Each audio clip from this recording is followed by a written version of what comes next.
She wrote in her letter that she was plain, unremarkable, forgettable. She crossed 2,000 miles to marry a stranger carrying a secret that could get her killed. But when the cowboy finally saw her face, he did not turn away.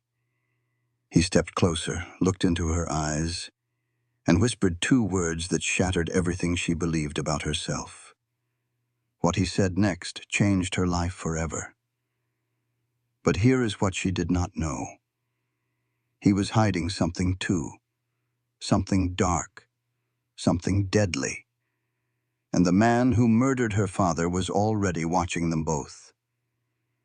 This is a story of secrets, survival, and a love that bloomed in the shadow of death. This story will teach you one powerful truth. Beauty is not about your face. It is not about how others see you.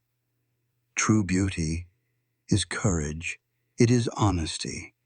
It is standing up for what matters even when you are terrified. And you do not need anyone's permission to be worthy of love. You are beautiful. You have always been beautiful. Never let anyone make you believe otherwise. If you are ready to ride through this journey with Martha, hit that subscribe button right now. Drop a comment telling me where you are listening from tonight. I want to see how far this story travels across the world. And please stay with me until the very end, because what happens in the final chapter will stay with you long after the story is over. Now, let us begin.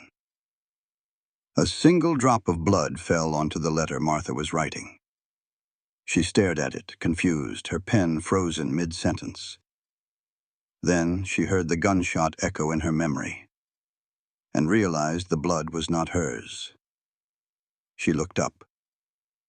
Her father lay crumpled on the courthouse steps, his judicial robe spreading around him like dark wings. The morning sun caught the gold buttons on his coat. His eyes were open, staring at nothing. And standing over him, a man in a black hat was already walking away, his pistol disappearing beneath his coat. The killer paused, turned, looked directly at Martha through the crowd. He smiled. "Thornton sends his regards," he said, loud enough for her to hear. Then he vanished into the Boston streets like smoke. Martha could not move, could not breathe. Her father was dead. Judge William Ashford, the most honest man she had ever known, murdered in broad daylight for daring to investigate the Thornton Railroad Company. She clutched the leather satchel her father had given her that morning. Inside it were documents he had spent 3 years gathering, evidence of fraud, bribery, murder, enough proof to hang Silas Thornton 10 times over. "Run," her father had told her at breakfast, pressing the satchel into her hands. "If anything happens to me, run. Do not stop. Do not trust anyone. Get this evidence to someone who can use it." Martha ran. She ran until Boston disappeared behind her. She ran until she found herself on a westbound train with a new name, a new story, and one crumpled newspaper advertisement clutched in her shaking hands. "Rancher seeks wife for partnership and honest work. Beauty not required. Honesty essential. Write to Caleb Walker, Wyoming Territory." Martha had written to him that very night, her pen scratching across cheap paper by lamplight. "Dear Mr. Walker," she had begun, "I must be honest with you from the start. I am plain, unremarkable, easily forgotten. I am not the kind of woman who turns heads or inspires poetry. But I am strong, I am willing to work, and I am desperately seeking a new beginning. If you can accept a woman with more determination than beauty, I would be grateful for the chance to prove my worth." She had signed it Martha Hale, a name borrowed from a dead woman's gravestone in Pennsylvania. Everything in that letter was true, except her name, except her past, except the real reason she needed to disappear. Now, 3 months later, Martha stepped off the train onto the wooden platform of a tiny Wyoming town. The September sun hung low over distant mountains, painting everything in shades of amber and shadow.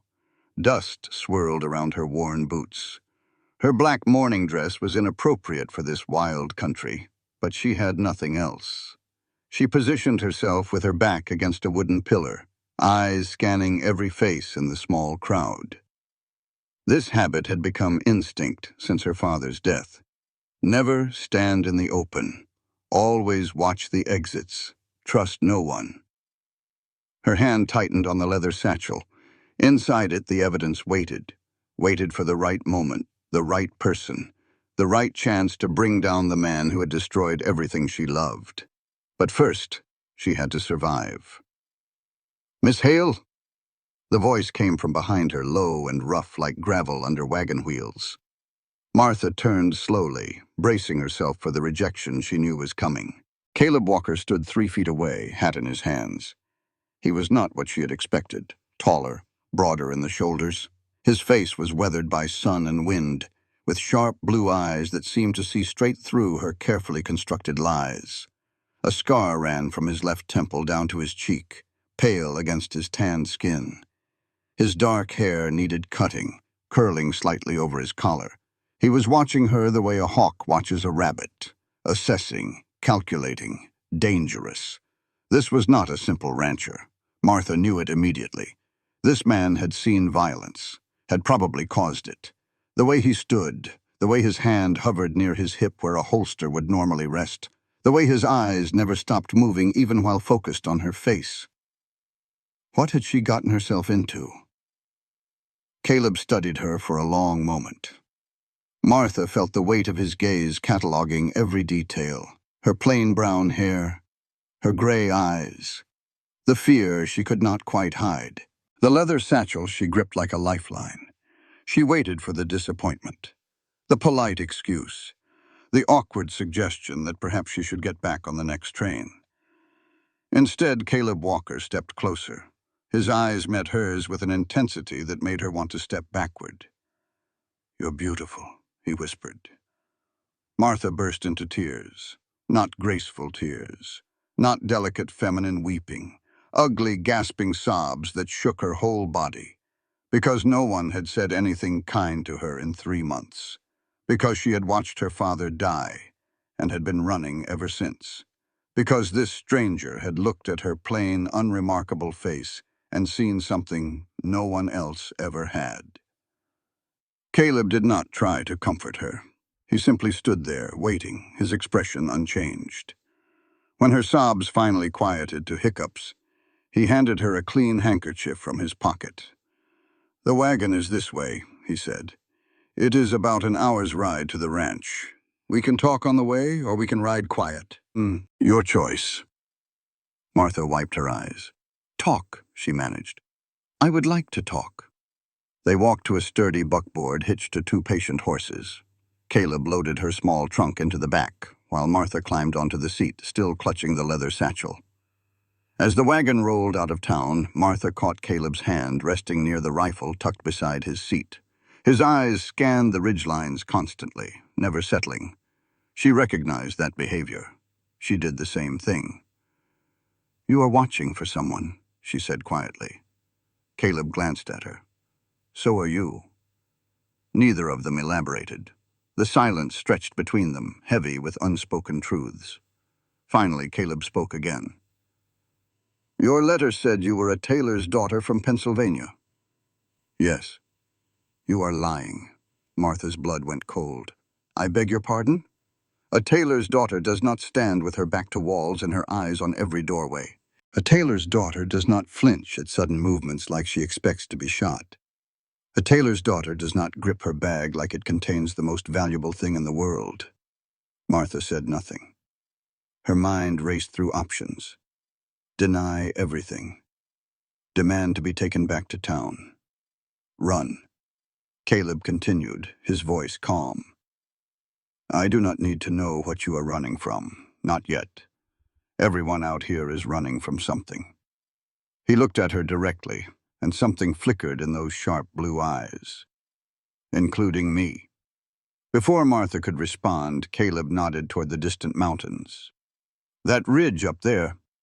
There has been a rider following us since we left town, staying just far enough back to avoid being recognized." Martha's heart hammered. "Thornton's men?" The name escaped before she could stop it. Caleb's jaw tightened almost imperceptibly. "You know Thornton," he said. "Not a question. I know of him." "That is not what I asked." Martha turned to face him fully. This man had secrets of his own. She could see it in the careful way he held himself, the controlled violence lurking beneath his calm exterior. If she was going to survive here, she needed to understand what she was dealing with. "We all have secrets, Mr. Walker. I will keep yours if you keep mine." For a long moment, Caleb studied her. Then, slowly, he nodded. "Fair enough, Mrs. Walker." He paused. "Assuming you still intend to go through with this arrangement." Martha thought about the rider on the ridge, thought about Thornton's reach, which apparently extended even to this remote corner of Wyoming, thought about her father's blood on the courthouse steps. She had nowhere else to go. And something told her that Caleb Walker, whatever his own secrets, was not working for the man who had murdered her father. "I intend to go through with it," she said firmly. Caleb nodded once. "Then we will be married tomorrow. The sooner you have legal standing as my wife, the safer you will be." He did not explain what he meant by safer. He did not need to. As the wagon crested a low rise, Martha saw the ranch spread out below them. A small cabin built from logs, smoke rising from a stone chimney. A weathered barn, fenced pastures stretching toward a creek lined with cottonwood trees. Mountains rising in the distance, their peaks already dusted with early snow.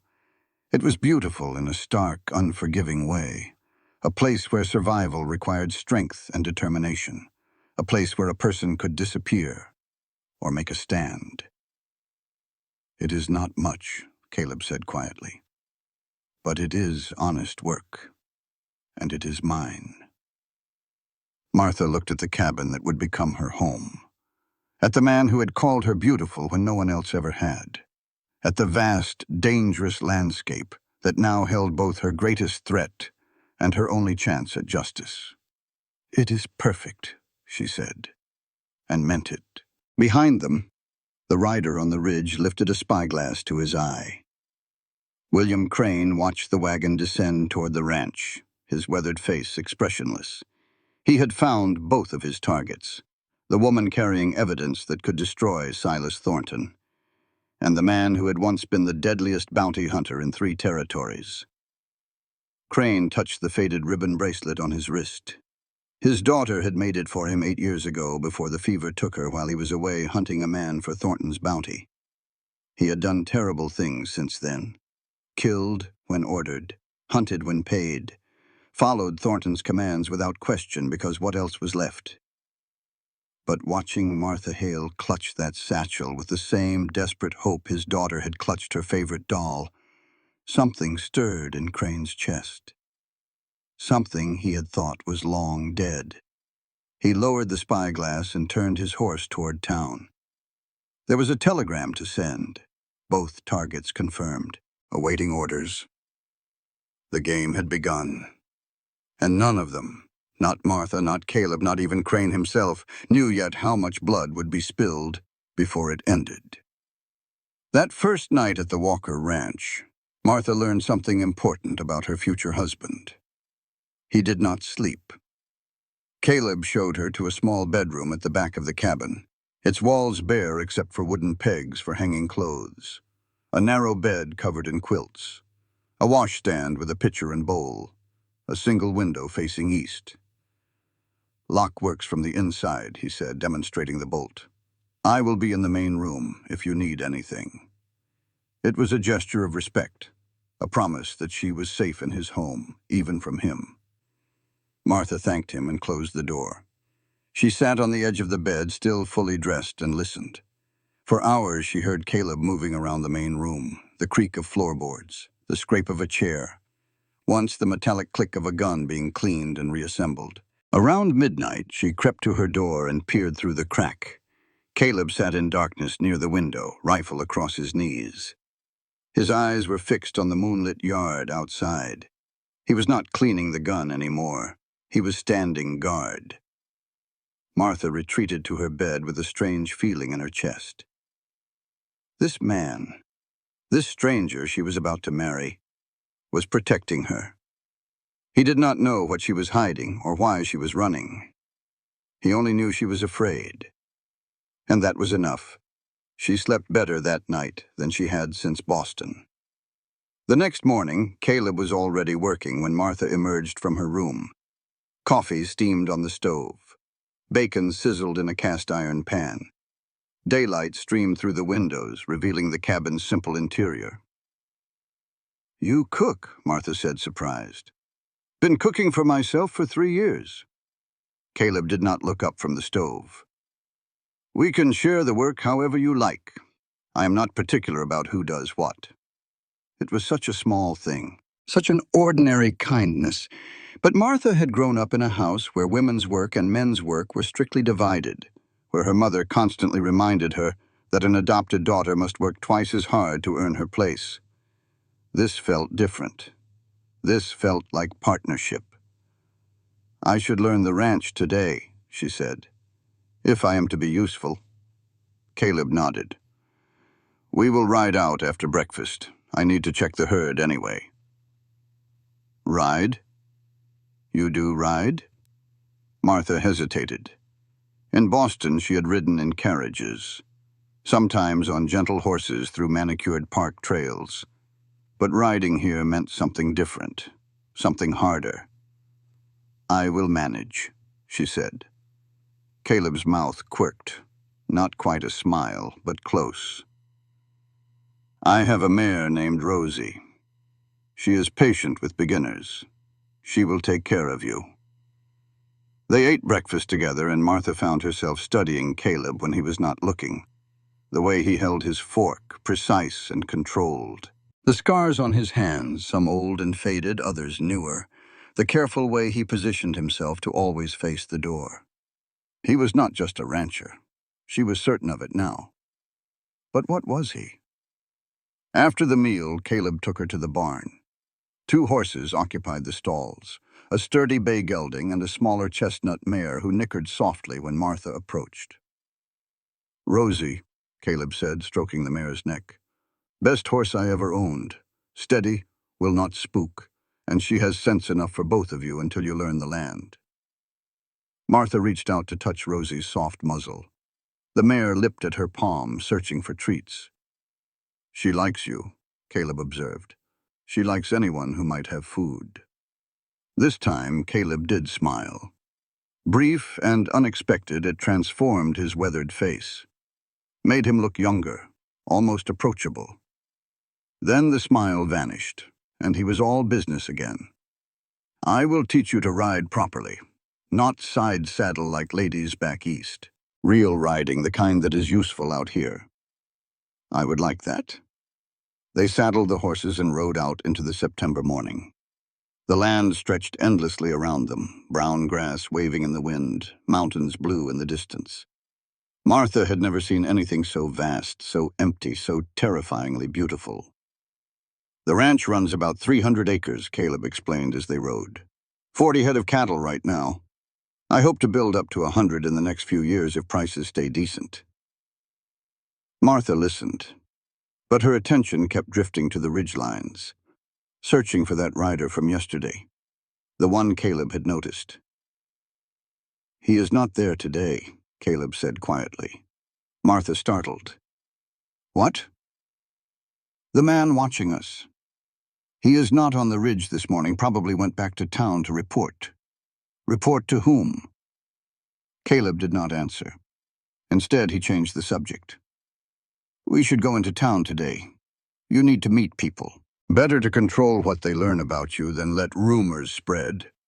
Martha's stomach tightened. "Is that wise? If there are people watching, they already know you are here. What matters now is establishing you as my wife, making it harder for anyone to make you disappear without questions being asked." The casual way he said, "make you disappear," sent ice through Martha's veins. He understood. Somehow this man understood exactly what kind of danger she was in. "Why are you helping me?" she asked suddenly. "You do not know me. You do not know what I have done. For all you know, I could be a criminal, A murderer, someone who deserves to be hunted. Caleb reined his horse to a stop. Martha stopped beside him. For a long moment he was silent. Then he spoke, his voice low and rough. 3 years ago, I did something terrible. Something I can never undo. Since then, I've been trying to build a life that means something.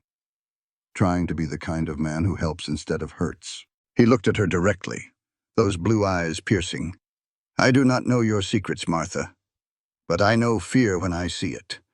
And I know what it is like to run from something so dark you think it will swallow you whole. He kicked his horse forward again. Whatever you're running from, you do not have to run alone anymore, that is all. Martha urged Rosie to follow, her heart pounding with something she could not name. Not quite hope, not quite trust, something in between. They reached town by mid-morning. It was smaller than Martha had expected, just one main street of weathered buildings leaning against each other like tired dancers. A general store, a blacksmith, a small church with a crooked steeple, and a saloon with the name Rosa's Place painted above the door. Rosa Delgado owns the saloon, Caleb said as they tied the horses. She knows everyone and everything that happens in this territory. If you need information, she is the one to ask. A woman owns a saloon? Her husband built it before he died. She has run it alone for 5 years now. Tougher than most men I know. They entered the general store first, where an older couple greeted Caleb warmly and examined Martha with barely concealed curiosity. So this is the mail order bride, the woman said, not unkindly. Welcome to Wyoming, dear. I hope you know what you are getting into. Martha smiled politely. I am learning. As they left the store, a man approached them on the wooden sidewalk. Young, perhaps 28, with an easy smile and a deputy's star pinned to his vest. Caleb, he clapped Caleb on the shoulder. Heard you finally got yourself a wife. Let me see her. He turned to Martha with cheerful curiosity. Too cheerful, Martha thought. Too eager. Jacob McAllister, he said, tipping his hat. Most folks call me Jake. Caleb and I fought together in the war. He ever tell you about that? We have not had much time to talk about the past, Martha said carefully. Well, you will have to get him to tell you about the time we... Jake launched into a story about some wartime misadventure, but Martha was not listening. She was watching his hands. They shook slightly whenever he glanced toward the far end of the street, toward a large building with Thornton Cattle Company painted on its side. Jake was afraid of something, or someone. We should continue, Caleb interrupted smoothly. Martha needs to meet Rosa before we head back. Of course, Jake tipped his hat again. Welcome to town, Mrs. Walker. Hope to see you at church on Sunday. As they walked away, Martha leaned close to Caleb. He asks too many questions. He always has. You trust him? A pause. I trusted him in the war. Things change. The saloon was surprisingly clean inside, with swept wooden floors and sunlight streaming through large windows. A handsome Mexican woman stood behind the bar, polishing glasses with a white cloth. Caleb Walker, she said, her accent musical. And the mysterious bride. Come, sit. Let me get a look at you. Rosa Delgado had sharp, dark eyes that seemed to see everything. She studied Martha with an intensity that made Martha want to look away. You look familiar, Rosa said quietly. Have we met before? No, Martha said. I have never been to Wyoming. Perhaps. Rosa's gaze dropped to the leather satchel Martha still carried. That is a fine bag. Expensive leather. Not the sort of thing a tailor's daughter usually carries. Martha's grip tightened on the strap. It was a gift from my father. Rosa nodded slowly. Fathers. They give us many gifts. Some we can carry in our hands. Some we carry in our hearts. She turned to pour them drinks, but Martha could feel Rosa's attention still fixed on her. Watching. calculating. This woman knew something, or suspected something. Either way, she was dangerous. Caleb finished his drink quickly. We should head back. I want to reach the ranch before dark. Rosa caught Martha's arm as she stood. Her voice dropped to a whisper. I know who you are, Martha Ashford. Martha's blood froze. Your father helped my husband once, Rosa continued softly. Saved him from a hanging he did not deserve. I owe your family a debt I can never repay. She pressed something into Martha's palm, a small key. If you ever need help, come to me. There is a room upstairs, behind the false wall in the storage closet. No one knows about it. No one. She released Martha's arm and spoke loudly again. Come back soon, Mrs. Walker. I will teach you to make real tamales, not that bland food these cowboys eat. Outside, Caleb glanced at Martha. What did she say to you? Martha slipped the key into her pocket. She offered to teach me to cook. Caleb did not believe her. She could see it in his eyes, but he did not press. They were mounting their horses when a carriage rolled down the main street, black and polished, pulled by matched gray horses. It stopped in front of the Thornton Cattle Company building, and a man emerged, Silas Thornton. Martha had seen him before in Boston. At parties her father attended, at the courthouse during hearings. He was always impeccably dressed, always smiling, always charming. She remembered her father coming home from those encounters with his jaw tight and his eyes troubled. That man has no soul, Judge Ashford had said once. He smiles while ordering deaths. He charms while planning destruction. And he believes, truly believes, that he is doing nothing wrong. Now Thornton was walking toward them, his smile as bright as summer sunshine. Caleb Walker, he called. And is this the new Mrs. Walker? What a pleasure to meet you. He extended his hand. Martha had no choice but to take it. His grip was cool and dry. His eyes, she noticed, were completely empty, like a shark's eyes, appraising, calculating, hungry. You look so familiar, my dear, Thornton said. Have we met before? Martha forced herself to meet his gaze. No, sir. I would certainly remember meeting someone so distinguished. Thornton laughed. Flattery. I like her already, Caleb. You chose well. He studied Martha a moment longer. Are you certain we have not met? Perhaps in Boston? I do business there frequently. Her father's blood on the courthouse steps. The killer's voice. Thornton sends his regards. I have never been to Boston, Martha said evenly. I am from Pennsylvania, a tailor's daughter. Nothing special. Thornton's smile did not waver, but something shifted in those empty eyes.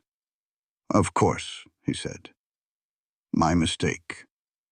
He tipped his hat and walked away. Martha did not breathe until his carriage disappeared around a corner. He knows, she whispered. Caleb's hand closed over hers, steady and warm. Maybe. Maybe not. But we are not going to stand here waiting to find out. They rode out of town at a pace just slow enough not to draw attention. But Martha could feel eyes following them the entire way. That night, after Martha had gone to her room, Caleb sat in the darkness again. But this time, he was not just watching the windows. He was looking at an old wanted poster he had retrieved from his saddlebag. Martha Ashford. Wanted for questioning in connection with the murder of Judge William Ashford. He stared at it for a long time. Then he folded it carefully and tucked it into his pocket. He was not going to turn her in. Not to Thornton. Not to anyone. But he needed to understand what game was being played here. Because whatever Martha was hiding, it was bigger than either of them. And Silas Thornton never forgot a face. The clock was ticking. Dawn broke cold and still over the Walker Ranch. Martha woke to silence so profound she could hear her own heartbeat. Then she heard Caleb's voice, raw with fury, shouting something she could not make out. She dressed quickly and ran outside, still buttoning her coat. The September air bit at her cheeks as she followed the sound of Caleb's voice down toward the creek. What she found there stopped her cold. 15 cattle lay dead along the creek bank. Their bodies were twisted, mouths foamed white, eyes glazed and staring at nothing. Caleb stood among them, his face carved from stone. "Poisoned," he said when he saw her. "Someone dumped arsenic in the creek upstream. Killed everything that drank from it." Martha's stomach lurched. 15 cattle represented a significant portion of Caleb's herd. Months of work, years of investment, gone in a single night. Who would do this? Caleb did not answer, but his gaze drifted toward the distant ridge where the rider had watched them 3 days ago. "Thornton," Martha whispered. "His men, his methods."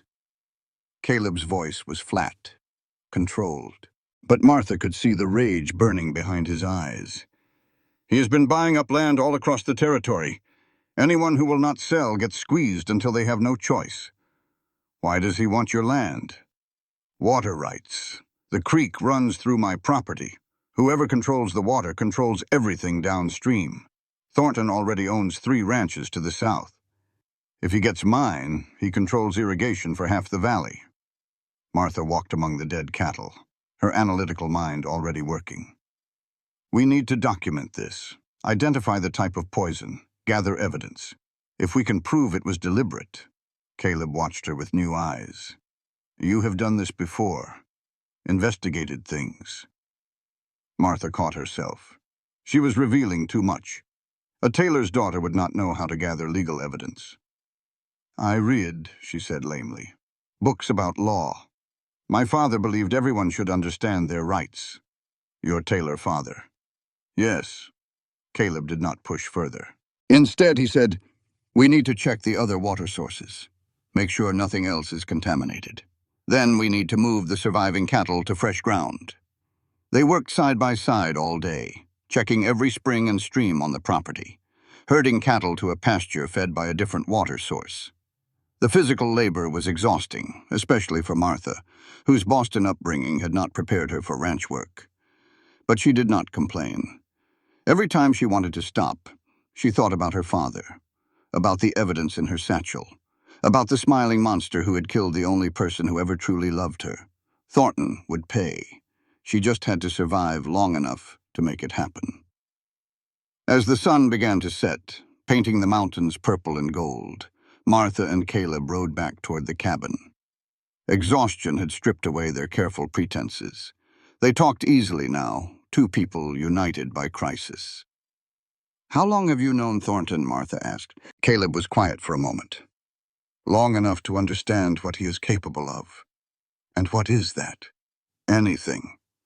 There is no line he will not cross, no law he will not break.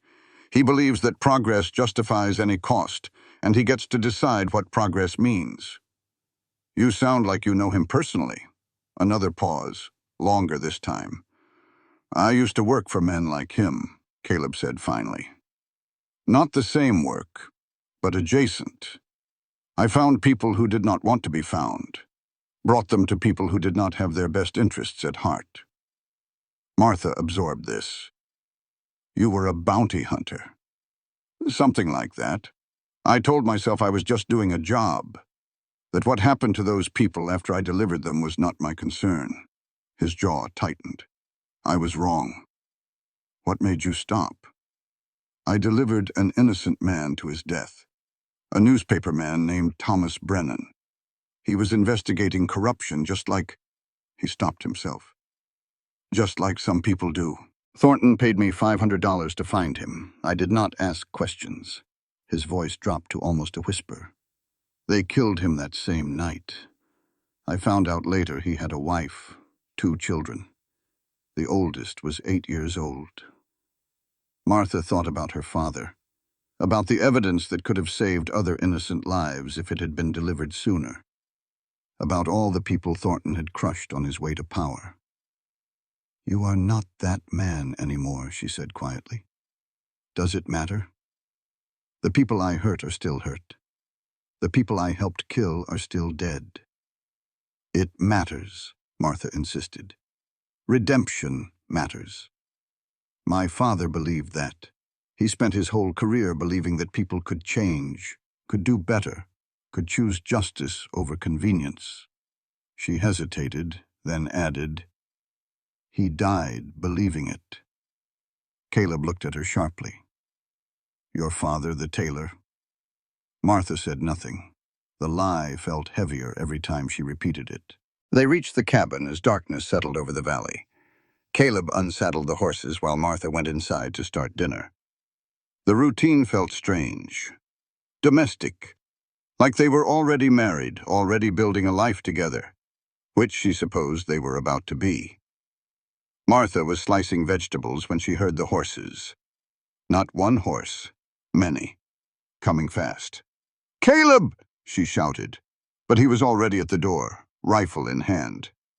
"Get to the back room," he ordered. "Lock the door. Do not come out until I tell you. I can help. You can help by staying alive. Go." Martha grabbed her satchel and ran to the back bedroom. She locked the door, then went to the window and cracked it open. If she had to run, she needed an exit. Through the glass, she could see torchlight bobbing in the darkness. 3 riders, maybe 4, coming hard toward the cabin. Then the shooting started.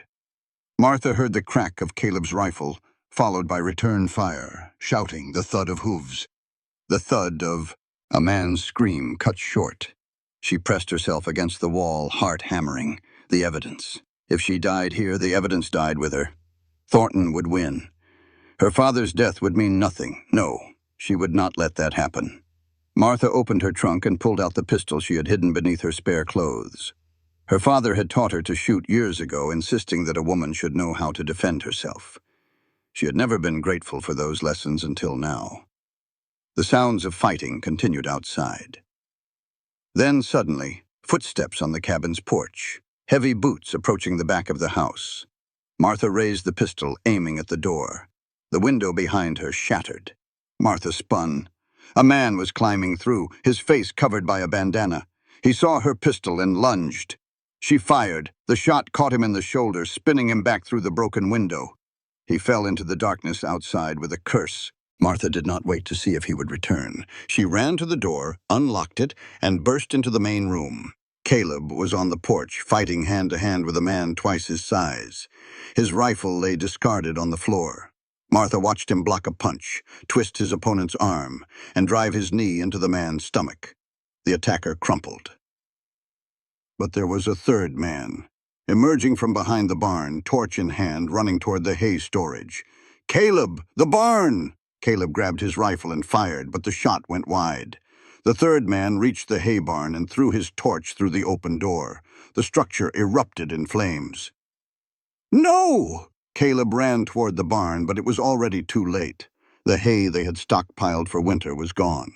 Months of work reduced to ash in seconds. Martha followed him outside, still carrying her pistol. The man she had shot was gone, leaving a blood trail that disappeared into the darkness. The 2 Caleb had fought were also gone, apparently dragged away by their comrade. They stood together watching the barn burn. Orange flames clawed at the night sky. Smoke billowed thick and choking. "That was our winter feed," Caleb said flatly. "Without it, the cattle will not survive until spring. Can we buy more? Maybe, if anyone will sell to us. Thornton controls most of the hay supply in this valley." He turned to face her, firelight dancing across his scarred face. "That was a good shot. The man in the window. A tailor's daughter made that shot?" Martha did not try to lie this time. "My father taught me. He believed women should know how to protect themselves." "Your real father? Or your tailor father?" Silence stretched between them. "I shot a man," Martha said finally. "I shot him to protect myself and this ranch. Does it matter who my father was?" Caleb studied her for a long moment. Then he extended his hand. "We are in this together now. Whatever you are hiding, whoever you really are, we are partners. Thornton just made that choice for both of us." Martha took his hand. His grip was warm and calloused, strong but gentle. "Partners," she agreed. They sat together on the porch steps, watching the barn's embers glow against the darkness. Both of them were injured, cuts and bruises from the fight, but nothing serious. The adrenaline was fading, leaving bone-deep exhaustion in its wake. "He will try again," Martha said. "Yes." "When?" "Soon. Thornton does not like waiting. He will push harder now, try to force us to make a mistake." Martha thought about the evidence in her satchel, about Rose's offer of help, about the federal marshal supposedly coming from San Francisco. "We need allies," she said, "other ranchers who have been targeted. If we stand together..." "Most of them are too scared to stand. Thornton has made examples of people who resist." "Then we make them less scared. We show them that fighting back is possible." Caleb looked at her, something shifting in his expression.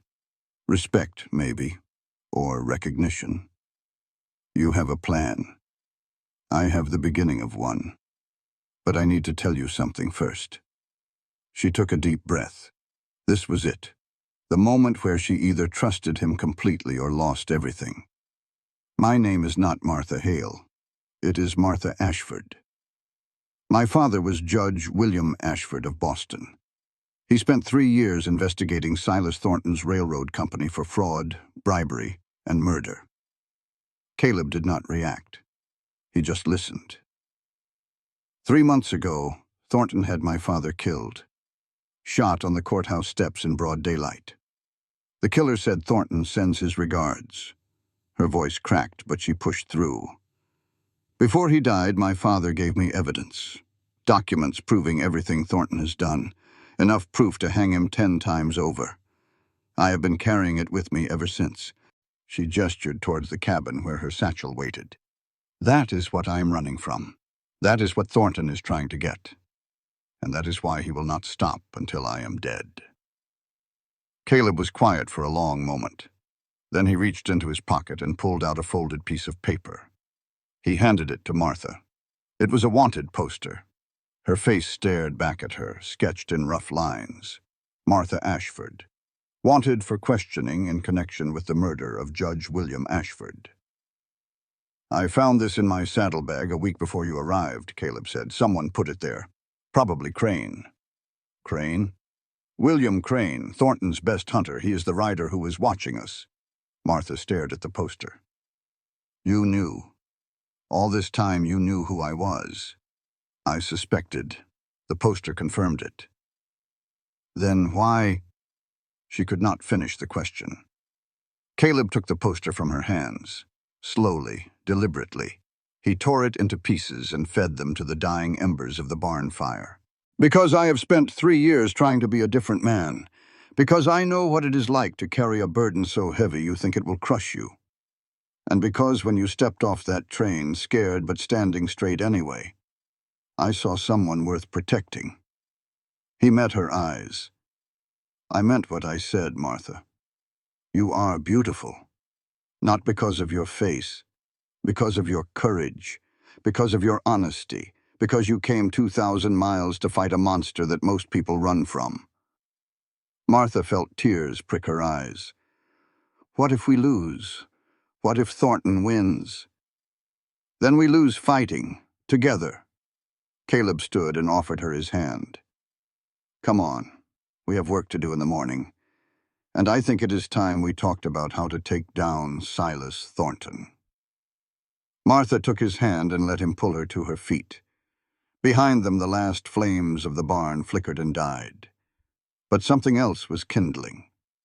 Something stronger than fire. Hope. That night, for the first time since arriving in Wyoming, Martha did not sleep alone. Not in the physical sense. They each stayed in their own rooms, propriety observed. But she left her door open, and so did he, and somehow that small gesture meant more than anything else. They were not alone anymore. Neither of them. In the darkness, Caleb lay awake, staring at the ceiling.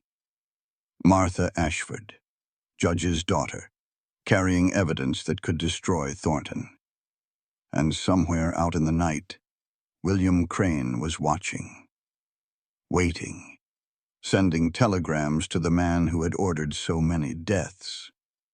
Caleb touched the scar on his face, a reminder of what he had been, what he had done. He had spent 3 years trying to atone, 3 years building something honest and clean. Now the past had found him again, but this time he would not run. This time he would fight for the ranch, for redemption, for her. A week passed after the attack. Martha and Caleb fell into a rhythm of shared survival. They rebuilt what they could from the barn fire, salvaged feed from undamaged stores, and began the slow process of contacting other ranchers who might stand with them against Thornton. But it was not enough. Every day Martha expected another attack. Every night she lay awake listening for hoofbeats. The evidence in her satchel felt heavier with each passing hour. On the 7th morning, Caleb rode out to check the far pastures. He would be gone until afternoon, he said, leaving Martha alone at the cabin. "Keep your pistol close," he told her, "and stay inside as much as you can." "I am not a child, Caleb." "No, you are a target. There is a difference." He was right, of course, but Martha hated feeling helpless. She was not built for waiting. After he left, she paced the cabin's small rooms, restless. Her eye kept catching on a loose floorboard near the fireplace. She had noticed it before but never investigated. Now, with hours to kill and nerves stretched thin, curiosity won. She pried up the board and found a hidden space beneath. Inside was a metal box, locked. It took her 10 minutes to find the key hidden behind a loose stone in the fireplace. When she opened the box, her breath caught. An old bounty hunter badge tarnished with age. A photograph of a woman. Beautiful, dark-haired, smiling at the camera with obvious love in her eyes. And a leather journal, its pages filled with cramped handwriting. Martha knew she should put it back. This was Caleb's past, his secrets, his pain to share when he chose. But she had told him her truth. She needed to know his. She opened the journal to the first page. September 15th, 1879. My name is Elizabeth Walker. This is my private journal. If anyone is reading this, I am probably dead. Martha's hands trembled. Elizabeth. Caleb's first wife. The woman whose ring he still wore around his neck. I know who my husband really is. I discovered it 3 days ago when I found his old bounty hunter badge hidden in our bedroom. I confronted him. He confessed everything. He was the Gray Wolf, Thornton's best hunter. He delivered innocent people to their deaths without asking questions. And I love him anyway. Martha turned pages rapidly, scanning the entries. Elizabeth wrote about her struggle to reconcile the man she loved with the man he had been, about Caleb's growing guilt, about his decision to quit Thornton's service. And then, 3 months into the journal, the tone changed. Something is wrong. Strange riders near the property, notes left on our porch. Thornton is not happy that Caleb left. I am afraid he is planning something. The entries became shorter, more frantic. Caleb does not know I am keeping this journal. He thinks I do not notice the fear in his eyes. He is trying to protect me by keeping me ignorant. But I see, I know. If something happens to me, I need someone to know the truth. Caleb is not a monster. He was a man doing monstrous things who chose to stop. That choice is beautiful. That choice is everything. The final entry made Martha's throat close. If anyone finds this after I'm gone, please tell Caleb something for me. I forgave him, long before I knew there was anything to forgive. And I hope he finds someone who can love both his light and his darkness. He deserves that. Everyone does. Martha closed the journal with shaking hands. Elizabeth had known. She had known everything and loved him anyway. And then she had died. And Caleb had spent 3 years believing she never knew, never understood, never forgave. He had been carrying that weight alone, all this time. A sound outside made Martha freeze. She shoved the journal back in the box and replaced the floorboard just as something rattled against the cabin wall. Then she heard it. A dry, warning buzz. Rattlesnake. Martha stood perfectly still, scanning the floor. The sound seemed to come from everywhere and nowhere, echoing in the small space. There, near the door. A coiled snake disturbed from its hiding place by her movement. Triangular head raised and tracking her. She could not reach her pistol without moving. Could not reach the door. Could not do anything except stand frozen while the snake decided whether to strike. The cabin door burst open. Caleb stood in the entrance, rifle raised. In one fluid motion, he drew a knife from his belt and threw it. The blade pinned the snake to the floor, still twitching. "Martha!" He was across the room in 3 strides, hands on her shoulders. "Are you hurt? Did it bite you?" "No. No, I'm fine. How did you know?" "I forgot my water canteen. Was halfway to the pasture when I realized." His eyes searched her face.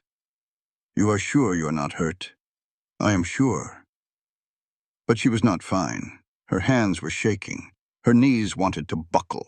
The fear that had been building for days finally cracked through her careful control. "I found the journal," she whispered. Caleb went very still. Elizabeth's journal, under the floorboard. "I should not have looked, but I did, and now I know. And Martha." She knew, Caleb, she knew who you were, what you had done. And she forgave you. She wrote it down, her last entry. She wanted you to know she forgave you. Caleb's face was unreadable. For a long moment, neither of them moved. Then something in his expression cracked. Not anger, something deeper. Something that had been locked away for 3 years. She knew? She found your badge. She confronted you. You confessed. It is all in the journal. Martha retrieved the book and pressed it into his hands. He stared at it like it might burn him. "I remember that day," he said softly. "She asked about the badge. I lied. Told her it was a souvenir from the war. She looked at me like—" He swallowed hard. "Like she knew I was lying, but was not ready to hear the truth. She confronted you later, that night. You told her everything." "I do not remember." "You were probably trying to forget, but she wrote it all down. She loved you, Caleb. Knowing everything, she still loved you." He opened the journal to the final entry. Martha watched his face as he read. When he finished, he closed his eyes. His jaw worked. His shoulders trembled. 3 years, he said hoarsely. For 3 years, I believed she died not knowing what I was. That the last thing she thought about me was a lie. She did not. And now she is gone, and I cannot tell her." His voice broke. Martha did not think. She simply stepped forward and wrapped her arms around him. He resisted for a moment, rigid with grief. Then something gave way, and he was holding her like she was the only solid thing in a spinning world. They stood that way for a long time, 2 people with too many secrets, too much pain, finding something like comfort in each other's presence. When Caleb finally pulled back, his eyes were red, but his face was calmer than she had ever seen it. "Thank you," he said quietly. "For what?" "For finding it. For telling me. For not running when you saw what I was." Martha thought about the journal, about Elizabeth's words, about the choice to love someone despite their darkness. "You are not what you were," she said firmly. "You are who you are now. That is who I see." Caleb looked at her with an expression she could not quite read. Then he brushed a strand of hair from her face, his touch gentle. "We should get married tomorrow," he said abruptly. "Tomorrow?" "I was going to wait, give you time to adjust, but after tonight, after this—" He gestured at the journal, the dead snake, the chaos of everything. "I do not want to wait anymore. I want you to be my wife, my real wife, my partner in everything." It was not a romantic proposal. It was not pretty words or bent knees. It was honest. Yes, Martha said. Tomorrow. That night they sat by the fire, the journal between them. Caleb read Elizabeth's words aloud, his voice rough with emotion. Martha listened, occasionally wiping tears from her cheeks. When he finished, Caleb took the wedding ring from around his neck and held it in his palm. I kept this as punishment, he said, a reminder of my failure, a chain around my neck that I thought I deserved. And now? Now, I think maybe it was never about punishment. Maybe Elizabeth wanted me to keep it until I was ready to let go. He closed his fist around the ring. Tomorrow, after we are married, I will take this to the silversmith in town. Have it made into something new, a locket maybe, something to pass on to our children someday. Our children. The words hung in the air between them, heavy with implication. That sounds right, Martha said softly. Caleb nodded. Then he stood and offered her his hand. We should sleep. Tomorrow's going to be a long day. Martha took his hand and let him help her up. They stood close, breath mingling, the moment stretching. Good night, Martha. Good night, Caleb. They went to their separate rooms, but neither of them slept. The next morning they rode into town just as the sun cleared the eastern mountains. The church was small and plain, its white paint peeling, its steeple slightly crooked. But to Martha it was the most beautiful building she had ever seen. Rosa was waiting on the steps, dressed in her Sunday best. I heard you were getting married, she said, embracing Martha. About time. How did you hear? Rosa smiled mysteriously. I hear everything. That is my gift. The ceremony was simple. The preacher, Reverend Morrison, read the standard vows. Martha's hands shook as she slipped a ring onto Caleb's finger, a plain gold band purchased from the general store that morning. I now pronounce you husband and wife, Reverend Morrison said. You may kiss your bride. Caleb looked at Martha, something burning in his blue eyes. Then he kissed her. Not a gentle kiss, not a polite kiss, a kiss that claimed her completely, that promised protection and partnership and passion all at once. When they finally broke apart, Rosa was applauding. Now that, she said, is how you start a marriage. Afterward, they stood outside the church accepting congratulations from the few townspeople who had witnessed the ceremony. Jake McAllister appeared, his deputy's star gleaming in the sunlight. Congratulations, he said, shaking Caleb's hand. I always said you needed a wife to keep you out of trouble. Martha is likely to get me into more trouble than I was already in, Caleb said dryly. Martha studied Jake's face as he laughed. Something was different about him today. His hands were not shaking. His eyes were not darting toward the Thornton building. He seemed almost relieved. I hope you will both come to supper at my place soon, Jake said. Now that you are properly married, we should celebrate. We would like that, Martha said carefully. After Jake left, she touched Caleb's arm. He knows something. What do you mean? He was nervous before, afraid. Today he seems different, like something has changed. Caleb's eyes followed Jake down the street. Thornton's been making moves lately, pressuring people. Maybe Jake finally picked a side.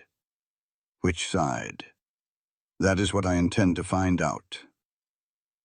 They rode back to the ranch as husband and wife.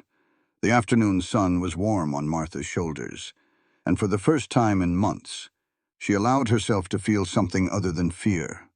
Hope, joy, the tentative beginnings of love. At the cabin, Caleb carried her across the threshold, an old tradition he insisted on honoring. Welcome home, Mrs. Walker. Martha smiled. It is good to be home. Well, that evening they prepared dinner together, moving around the small kitchen in easy coordination. It felt natural. Right. Like they had been doing this for years instead of hours. After dinner, Caleb built up the fire and poured them each a small glass of whiskey. To new beginnings, he said, raising his glass. To new beginnings, Martha echoed. They drank. The whiskey burned warm in Martha's chest. I should tell you about Rosa, she said suddenly. Caleb raised an eyebrow. On my first day in town, she recognized me. She knew my real name. My father helped her husband once, saved him from a wrongful conviction. She says she owes my family a debt. Can we trust her? I believe so. She gave me a key to a hidden room in her saloon, said if I ever needed help I could go there. Caleb absorbed this. Rosa knows everyone's secrets in this valley. If she is on our side, that is valuable. She also warned me about something else. She told me to ask you about the gray wolf. Silence fell. You know now, Caleb said finally. I know you were a bounty hunter. I know you worked for Thornton. I know you quit after delivering an innocent man to his death. She paused. What I do not know is what happened to Elizabeth. The fire crackled. Outside wind moaned around the cabin's corners. Thornton happened, Caleb said flatly. When I quit, he was not happy. I knew too much about his operations. I was a liability. He stared into the flames. He could not kill me easily. I was too well trained, too careful. So he went after Elizabeth instead. Martha's heart clenched. They came at night. 6 men. I killed 4 of them, but 2 got away. One of them had Elizabeth on a horse. I chased them for 20 miles before my horse gave out. His voice cracked. I found her body the next day. They left her by the road like garbage. Martha took his hand. He gripped hers tightly. I buried her and swore I would kill every man responsible. I tracked down the ones who got away, killed them both. Then I came here, bought this ranch, and tried to build something that did not have blood on it. And Thornton? Thornton is still alive, still powerful, still untouchable. He is not untouchable, Martha said fiercely. I have evidence, you have skills. Together we can bring him down. Caleb looked at her with something like wonder. You actually believe that? I know it. My father spent 3 years building a case against Thornton. I'm not going to let his work die with him. Even if it gets us killed? Martha thought about her father on the courthouse steps, about Elizabeth's journal, about all the people Thornton had destroyed in his climb to power. Some things are worth dying for, she said. Justice is one of them. Caleb was quiet for a long moment. Then he nodded. Then we fight, but we do it smart. We build alliances, we gather support, and when we strike, we make sure he cannot strike back. Partners? He squeezed her hand. Partners. Outside, the stars wheeled overhead in their eternal dance. Inside, 2 damaged people began planning a war. And somewhere in the darkness, William Crane watched the light in the cabin window flicker and glow. He touched the ribbon bracelet on his wrist, thought about his daughter's face, thought about the orders waiting in his pocket. Kill the woman, retrieve the evidence. Simple orders, clean orders. But as he watched Martha's silhouette move past the window, something stirred in his chest. Something he thought had died with his daughter. Doubt. The weeks following the wedding were both the happiest and most dangerous of Martha's life. By day, she and Caleb worked the ranch together. They moved cattle, mended fences, and slowly rebuilt from Thornton's sabotage. Martha learned to ride properly, not side-saddle like a lady, but astride like a rancher, her skirts be damned. By night, they planned. Rosa had become their main source of information. Through her saloon's endless stream of patrons, she learned about every move Thornton made, every rancher he pressured, every deal he closed. She passed this information to Martha during weekly cooking lessons that fooled no one. Thornton is pushing the Morrison family hard, Rosa reported one afternoon. James Morrison told him no 3 times. Now his cattle are getting sick, and his fence posts keep disappearing. Just like what happened to us, Martha said grimly. Worse. Morrison has a pregnant wife and 3 children. He cannot afford to lose everything. That evening, Martha and Caleb rode to the Morrison ranch. They found James Morrison standing in his barnyard, staring at 5 dead cattle with hollow eyes. Walker, he said wearily. Come to gloat? Come to help. Caleb dismounted. Thornton did the same thing to us 2 weeks ago. Poisoned our creek. Then you know there is nothing to be done. There is plenty to be done. Martha stepped forward. Mr. Morrison, what if you did not have to face Thornton alone? What if there were others willing to stand with you? Morrison's laugh was bitter. Who would be foolish enough to do that? We would, and Rosa Delgado, and anyone else who is tired of being pushed around. Something flickered in Morrison's eyes. Hope, maybe, or desperation. My wife is pregnant, he said. I have 3 children. I cannot risk their lives on a dream. You are already risking their lives, Caleb said quietly. Thornton will not stop. He will keep pushing until you sell or die. The only question is whether you face that alone or with allies. Morrison was silent for a long moment. Then he looked toward his farmhouse, where his wife Sarah stood watching from the window. Let me talk to Sarah, he said finally. Come back tomorrow. I will have an answer then. They returned the next day to find the Morrison family waiting. We are in, Sarah Morrison said firmly. Her hand rested on her swollen belly, protective and defiant. Whatever it takes, we are in. Over the following weeks, Martha and Caleb quietly built their alliance. 8 families agreed to stand together, pooling resources and information. They created a signal system using lanterns and mirrors to warn each other of Thornton's movements. Jake McAllister attended their secret meetings at Rose's saloon, his deputy's star carefully hidden in his pocket. He provided information about the law's limitations and Thornton's legal vulnerabilities. He is smart about paperwork, Jake explained. Everything looks legitimate on the surface, but if you dig deep enough, you will find forgeries, bribes, and threats. Then we need to dig deep, Martha said. But as their alliance grew, Martha could not shake a growing unease about Jake. He asked too many questions. He always seemed to know where the meetings were before anyone told him, and sometimes when he thought no one was watching, he stared at Martha's leather satchel with an expression she could not read. She decided to test him. At the next meeting, she casually mentioned that she had hidden her father's evidence in the barn's hayloft. A lie. The documents were actually buried in a sealed container beneath Rosie's stall. That night, someone searched the barn's hayloft. Martha watched from the cabin window as a shadowy figure climbed into the loft, searched frantically, and climbed down empty-handed. The figure was too far away to identify, but the betrayal was clear. Someone in their alliance was working for Thornton, she told Caleb the next morning. Jake, he said immediately. His jaw tightened. It has to be Jake. We do not have proof. We do not need proof. I know him, fought beside him, trusted him with my life. Caleb's voice was bitter. And now he is selling us to Thornton. Maybe he has a reason. What reason could justify betraying us? Martha thought about Rose's information network, about the ways Thornton controlled people through fear and leverage. Maybe we should find out before we condemn him.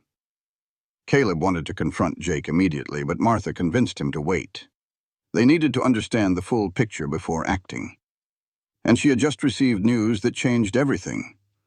A letter had arrived from San Francisco, from her father's trusted lawyer. Martha's hands trembled as she opened it. Dear Mrs. Walker, I have received your communication regarding the evidence in your possession. I have dispatched a federal marshal to Wyoming Territory. He will arrive in approximately 3 weeks. Please keep the evidence safe until his arrival. Justice will be served. Martha showed the letter to Caleb. 3 weeks, he said. We just have to survive 3 weeks. But Martha had made a terrible mistake. She had sent the original letter through the local post office, and she now realized with dawning horror that the postal clerk in town was one of Thornton's men. Thornton had read her letter. He knew about the evidence. He knew about the federal marshal. He knew everything. Before she could warn Caleb, hoofbeats sounded outside. Thornton himself sat on a black horse in their yard, surrounded by 6 armed men. His smile was as bright as summer sunshine. Mrs. Walker, Mr. Walker, how delightful to find you both at home. He did not dismount. I am hosting a little dinner party tomorrow evening, a reconciliation of sorts. I do hope you will attend. Why would we do that? Caleb asked coldly. Because I am inviting all the local ranchers. It would be such a shame if the Walkers were the only family absent. People might talk. His eyes met Martha's, and she saw it there. The knowledge, the threat. He knew. We will be there, Martha said. Thornton's smile widened. Excellent. Until tomorrow, then. He wheeled his horse and rode away, his men following. Martha turned to Caleb. He read my letter. He knows everything. Then we are out of time. Caleb's face hardened. We need to send copies of the evidence to multiple places. The governor in Cheyenne, a newspaper in Denver. Anywhere Thornton cannot reach. And the federal marshal? Will not arrive in time if Thornton moves now. That night, they made 3 copies of the evidence. Martha would keep the original. Caleb would take 1 copy to Cheyenne. Rosa would send another to Denver through a merchant she trusted. If anything happens to us, Martha said, the evidence survives. Nothing is going to happen to us, Caleb said firmly. But they both knew it was a lie. Thornton's dinner party was everything Martha had feared. The mansion was enormous, built from timber and stone, filled with expensive furniture imported from back east, crystal chandeliers, velvet curtains, servants in crisp uniforms, all of it paid for with blood money. The other ranchers moved through the rooms like sheep in a wolf's den, their fear barely hidden behind polite smiles. Thornton played the gracious host, offering champagne and compliments, never directly threatening anyone. He did not need to. Everyone understood the message. This is what I have. This is my power. Do not cross me. Martha stayed close to Caleb, her hand never far from the small pistol hidden in her skirts. Rosa had sewn it into a special pocket, invisible beneath the fabric. Just in case, Rosa had said. Halfway through the evening, Thornton cornered Martha near the fireplace. You look so familiar, Mrs. Walker. His voice was silky smooth. I cannot shake the feeling we have met before. I am certain we have not. Perhaps. When he sipped his champagne, your husband tells people you are from Pennsylvania, a tailor's daughter. That is correct. Funny. I do significant business in Pennsylvania. I do not recall any tailors with daughters as striking as yourself. Martha forced herself to meet his gaze. I am hardly striking, Mr. Thornton. Plain, my mother always said. Unremarkable. Something flickered in his empty eyes. Amusement, maybe. Or recognition. I would not say unremarkable. There is a certain fire in you, Mrs. Walker. A stubbornness. I have seen it before. In people who are hiding something. I have nothing to hide. Everyone has something to hide. He leaned closer, his breath warm on her face. For instance, I wonder what is in that leather satchel you carry everywhere. Important documents, perhaps? Evidence of some kind? Martha's heart hammered, but she kept her voice steady. Family heirlooms. Sentimental value only. Of course. Thornton stepped back, his smile never wavering. Well, enjoy the party, Mrs. Walker, and do give my regards to your father, whoever he may be. He walked away, leaving Martha cold to her bones. On the ride home, she told Caleb everything. He knows, she said. He practically told me he knows. Then we move tonight. I will leave for Cheyenne before dawn. Caleb, there is no other choice. If we wait, he will take the evidence. Take you. Everything we have built will be for nothing. Martha wanted to argue, but she knew he was right. At the cabin, Caleb packed quickly. Dried beef, water canteen, his rifle. 1 copy of the evidence wrapped in oilcloth and tucked into his saddlebag. I will ride fast, he said. 3 days to Cheyenne, maybe less if the weather holds. I will deliver the evidence to the territorial governor myself. And if Thornton sends men after you, then I will deal with them. Martha gripped his hands. Come back to me. Promise. And Caleb kissed her, long and deep. I promise. He rode out before dawn, a dark silhouette against the graying sky. Martha watched until he disappeared over the ridge. Then she turned back toward the cabin and froze.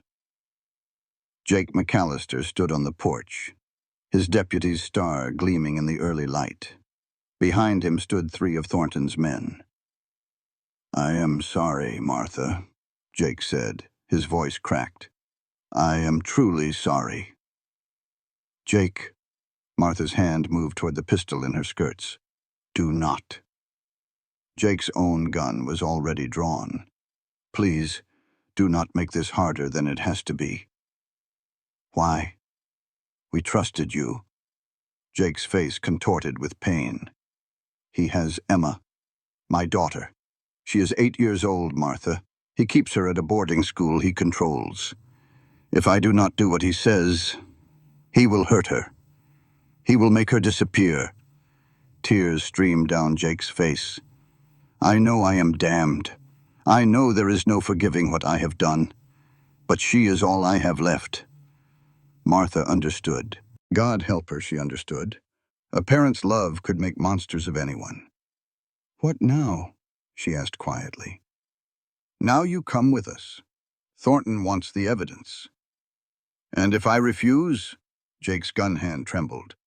Then I have to... He could not finish. Martha looked at the 3 men behind him, hard faces, cold eyes. They would enjoy hurting her if given the chance. She had no choice. The evidence is buried, she said, beneath Rosie's stall in the barn. I will show you. Jake nodded to his men. They surrounded Martha and walked her to the barn. As she dug up the sealed container, Martha's mind raced. Caleb was riding toward Cheyenne with 1 copy. Rosa had another hidden in her saloon. Even if Thornton got the original, the evidence would survive. She handed over the container. I need to check it, one of Thornton's men said. He broke the seal and examined the documents inside. It is real. The boss will be pleased. Martha Walker, you are coming with us, Jake said formally. Silas Thornton has questions for you. They put her on a horse and rode toward Thornton's mansion. Behind them, the sun rose over the mountains, painting the sky in shades of blood and gold. And somewhere on the road to Cheyenne, Caleb Walker had no idea his wife had just been taken. The attack came without warning. Caleb was 2 hours from the ranch when he heard hoofbeats behind him. He urged his horse faster, but they were gaining. 6 riders, maybe 7, pushing hard through the morning mist. He recognized the lead rider immediately. William Crane. Walker! Crane's voice carried across the distance. Stop, and we can do this the easy way. Caleb did not stop. He kicked his horse into a full gallop, the evidence tucked securely in his saddlebag. If he could reach the Morrison Ranch, he would have allies. If he could reach the main road to Cheyenne, there might be witnesses. But Crane knew this country better than anyone. He had spent years tracking men across these hills. He knew every shortcut, every ambush point, every place where a man might try to hide. The shot came from nowhere. It caught Caleb's horse in the shoulder. The animal screamed and stumbled, sending Caleb flying over its head. He hit the ground hard, the impact driving the breath from his lungs. Before he could rise, they were on him. Crane dismounted first, his movements precise and efficient. 2 men grabbed Caleb's arms while a third collected his rifle and pistol. A 4th retrieved the saddlebag with the evidence. I taught you better than that, Crane said quietly. You should have known you could not outrun me. Caleb spat blood. I was hoping you would let me go, for old times' sake. Old times. Crane's weathered face showed no emotion. You mean the times when you were my partner, when I trusted you with my life? Before you decided to grow a conscience and ruin everything. I did not ruin anything. I just stopped killing innocent people for money. Crane backhanded him across the face. The blow was casual, almost bored. Thomas Brennan was not innocent. He was a journalist digging into Thornton's business. In our world, that is suicide. He had a family, a wife, children. Everyone has a family. That does not make them bulletproof. Crane pulled the oilcloth package from the saddlebag and examined the documents inside. His eyebrows rose slightly. This is impressive. Judge Ashford was thorough. He looked at Caleb with something like respect. His daughter, too, carrying this across the country, evading Thornton's men for 3 months. She is stronger than she looks. Caleb's blood went cold. Where is Martha? Being collected as we speak. Thornton wants the original evidence and the woman who carries it. He's very particular about tying up loose ends. If you hurt her, you will do what exactly? Crane crouched to meet Caleb's eyes. You are in no position to threaten anyone, Grey Wolf. You have been out of the game for 3 years. Soft, slow, easy prey. He stood and gestured to his men. Bring him to Thornton's place. The boss wants to see both of them before he makes any decisions. They tied Caleb's hands and threw him across a horse like a sack of grain. The evidence copy disappeared into Crane's saddlebag. As they rode toward Thornton's mansion, Caleb's mind worked furiously. Martha was captured. The evidence copies in his saddlebag and at the ranch were both compromised. But Rosa still had the third copy, hidden somewhere in her saloon. Rosa was their only hope now. At Thornton's mansion, they dragged Caleb through the grand entrance and down a narrow staircase into the wine cellar. The air was cool and damp, smelling of earth and oak barrels. Martha was already there. She sat on a wooden chair, her wrists bound behind her back. Her face was bruised where someone had hit her, but her eyes were clear and defiant. Caleb. Her voice cracked with relief. Martha, are you hurt? Nothing serious. They threw Caleb into a chair beside her and bound him the same way. A guard took position at the cellar door. What happened? Martha whispered. Crane caught me on the road, got the copy from my saddlebag. They have the original, too. Jake led them straight to where I buried it. Jake? Thornton is holding his daughter hostage, an 8-year-old named Emma. Caleb closed his eyes. Jake, his friend, his brother in arms, reduced to a puppet by Thornton's cruelty. Rosa still has the third copy, Martha continued quietly. They do not know about her. Then we need to survive long enough for her to act. How long can we stall? I do not know. The cellar door opened. Silas Thornton descended the stairs, his fine clothes immaculate, his smile perfectly in place. Mr. and Mrs. Walker, how delightful to have you both as guests. He pulled up a chair and sat facing them, his posture relaxed and comfortable. I must say, Martha, I am impressed. When I heard that Judge Ashford's daughter had escaped Boston with the evidence, I assumed we would catch her within weeks. Instead, you made it all the way to Wyoming, married a rancher, and built a little resistance movement against me. He shook his head admiringly. Your father would be proud. Do not speak about my father. Martha's voice was ice. Why not? I knew him well. We met several times at social functions. He was always very righteous, very determined to see justice done. It was exhausting, honestly. Thornton leaned forward. That is the problem with people like your father, Martha. They believe in rules, in fairness, in the idea that good should triumph over evil. He chuckled softly. But you and I know the truth. Good does not triumph. Power triumphs. Money triumphs. The only rule that matters is the one you can enforce. You murdered him, Martha said through gritted teeth. I removed an obstacle. Your father was going to destroy everything I had built. Was I supposed to just let that happen? You could have stopped breaking the law. Thornton laughed outright. Oh, Martha, the law is just another tool. Those who write it and those who enforce it are no different from me. They all want power. They are just less honest about it. He stood and began pacing the cellar. Now, here is our situation. You have evidence that could cause me significant inconvenience. I have you in my cellar with no one coming to rescue you. The question is what we do next. Kill us, Caleb said flatly. That is what you are planning. Originally, yes. Dead rancher and his wife, tragic accident, case closed. Thornton shrugged. But then I thought, why waste a perfectly good opportunity? He produced a document from his coat pocket. This is a confession. It states that Judge Ashford was actually corrupt, that he fabricated the evidence against me as part of a personal vendetta, and that his daughter conspired with him to blackmail me. He placed the paper in front of Martha. Sign this and you both walk away. Leave Wyoming. Start fresh somewhere far from here. I will even give you money for the journey. And if I refuse? Thornton's smile did not waver. Then your husband dies first. Slowly, while you watch. And then we discuss your options again.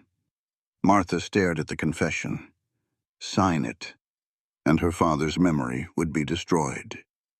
His life's work dismissed as corruption. His murder justified, or refuse, and watch Caleb die. Can I have time to think? Of course, I am not unreasonable. Thornton headed for the stairs. You have until morning. Use it wisely. After he left, Martha and Caleb sat in silence. Do not sign it, Caleb said finally. He will kill you, and I will die, knowing I did not let you betray your father. That is worth something. Your life is worth more than my principles. No, Caleb's voice was firm. Your father spent 3 years building that case. He died protecting that evidence. If you sign that paper, everything he did was for nothing. Tears streamed down Martha's face. I cannot watch you die, Caleb. I cannot. Then do not watch. Close your eyes. Think about Elizabeth's journal, about what she wrote, about forgiveness and redemption and loving someone despite their darkness. He leaned toward her, as close as his bonds would allow. I love you, Martha. I did not know how to say it before, but I am saying it now. I love your courage, your honesty, your stubborn refusal to be what people expect. Caleb, if I die tomorrow, I die knowing I loved someone real. Someone who saw what I was and chose me anyway. That is more than I ever thought I would have. Martha's heart shattered and reformed in the same breath.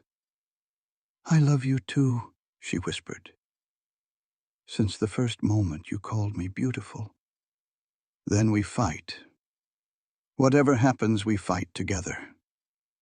They sat in the darkness of Thornton's cellar, bound and bruised but not broken. And somewhere in the night, Rosa Delgado was already riding hard toward Fort Laramie, the third copy of the evidence secured in her saddlebag. Help was coming. The only question was whether it would arrive in time. The longest night of Martha's life passed in that wine cellar. She and Caleb could not sleep, could not move more than inches. They talked in whispers, sharing memories and fears, and the small intimacies that come when death seems near. Caleb told her about his childhood on a dirt farm in Missouri, about his mother dying of fever when he was 12, about his father drinking himself to death 2 years later, about running away west with nothing but a bedroll and a stolen horse. Martha told him about growing up in Boston as Judge Ashford's adopted daughter, about her mother, who never let her forget she was not real family, about the day she overheard her parents arguing. You spoil her too much, her mother had said. She is not your blood. She does not deserve the same as a real daughter would. She is my daughter, her father had replied firmly. I chose her. That makes her more mine than blood ever could. Your father was a good man, Caleb said quietly. He was. He taught me that family is not about blood. It is about choice, about showing up for each other when things are hard. Like now. Like now. They fell silent, listening to the guard's footsteps above them, the distant sounds of Thornton's household beginning another day. Dawn came eventually, gray light filtering through a small window near the cellar's ceiling. Time was up. The cellar door opened. Thornton descended, followed by Crane and 2 guards. "Good morning, Mr. and Mrs. Walker. I trust you had time to think about my offer." Martha met his eyes. Her voice was steady. "I will sign." Caleb jerked against his bonds. "Martha, no." "I have conditions." Thornton raised an eyebrow. "I am listening." "I sign the confession. You release us both unharmed, and you return Jake McAllister's daughter to him." Silence. "You know about Emma?" Thornton asked carefully. "I know you are holding an 8-year-old child to force her father into betraying his friends. I know that makes you even more of a monster than I thought." Thornton's smile flickered. For the first time, Martha saw something other than cold calculation in his eyes. Annoyance. "Emma is perfectly safe at her school. Return her to Jake, then I sign. You are not in a position to make demands. And you are not in a position to refuse." Martha leaned forward. "Think about it, Thornton. If you kill us, the evidence might still surface. Someone might have copies. But if I sign that confession, the evidence becomes meaningless. Whatever surfaces later will look like more of my father's fabrications." She held his gaze. "Give me Jake's daughter and a chance to live. In return, you get everything you want." Thornton studied her for a long moment. "You really would die for your principles, would you not?" "I would, but I would rather live for them." "Interesting." Thornton turned to Crane. "What do you think?"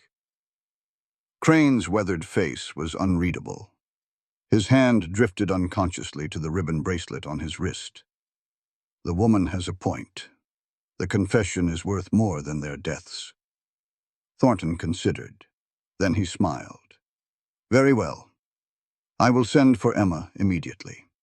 Once she is safely with her father, you will sign. Then you and your husband will leave Wyoming and never return." He headed for the stairs. "Crane, have Jake bring the girl here. I want this concluded by noon." After Thornton left, Crane lingered. He stood over Martha, his cold eyes examining her like she was a particularly interesting puzzle. "You bargained for the child," he said quietly. "Why?" "Because she is innocent. Because her father was doing terrible things to protect her.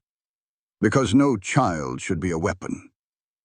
Something flickered in Crane's expression.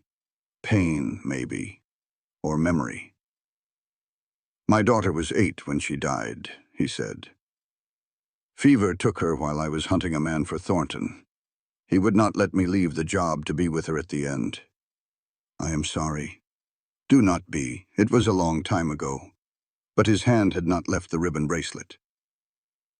"She made this for me, you know, the week before she got sick. Said it would keep me safe while I was away." He looked at the faded ribbon like it was the most precious thing in the world.